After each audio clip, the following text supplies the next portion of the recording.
قرآن مجید کې الله رب العزت سورۃ بقره کې آیات نمبر 201 باندې یو دعا ذکر کړي، ربنا آتنا فی الدنیا حسنه وفي الآخرة حسنه وقنا عذاب النار.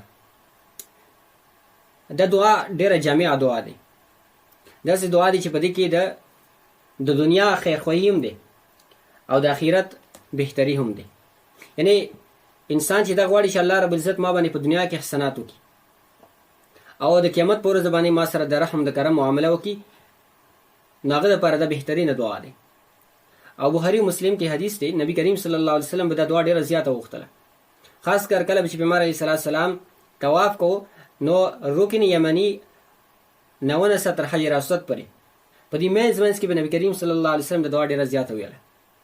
همدارنګه نورو موقعو کې چې پیغمبر علیه السلام دعا کوله نو دا دعا په کې ډیره کېده، ځکه چې په دې دعا کې د دنیا خیر خواهیم دی. یعنې په دنیا کې سړی دا غواړي چې الله رب العزت ماته صحت راکړي، الله رب العزت ماته د ما رزق فراخه کړي، الله علم راکړي، الله رب العزت ماته نیک اعمال او توفیق راکړي، نیک اولاد راکړي. هغې د بغیر چې دعا ته غواړي. او که سړی دا غواړي چې ما قیامت چې د ښه شي، الله هم د قبر عذاب نه وساتي، الله رب العزت ما سره ځنکدن کې سختي نه معامله ونه کړي، الله ما ګناهونه معاف کړي، الله رب العزت ما جهنم نه وساتي، جنت نه بوزي.